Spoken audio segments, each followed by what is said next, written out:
Welcome to Not Milk Never Milk. Subscribe if you're lactose intolerant.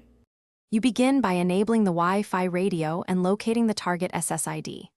Open the Action Center or click the network icon in the taskbar.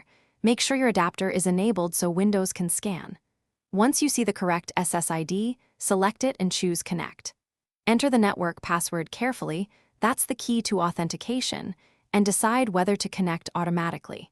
Once done, Windows will attempt association and authentication with the router. Watch for status messages.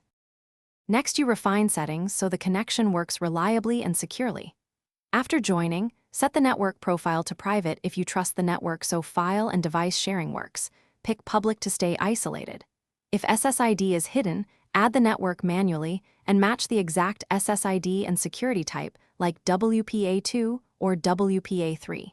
Make sure Connect Automatically is set if you want persistent access. If authentication fails, confirm password and security type. Mismatches are the most common cause of repeated failures. Finally, verify connectivity and resolve remaining issues. Open a browser or ping 8 to confirm internet.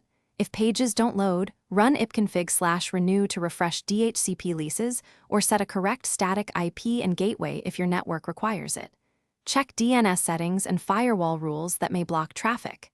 If you still have problems, run the Windows Network Troubleshooter and make sure the Wi-Fi driver is current. That simple step often fixes adapter-level failures.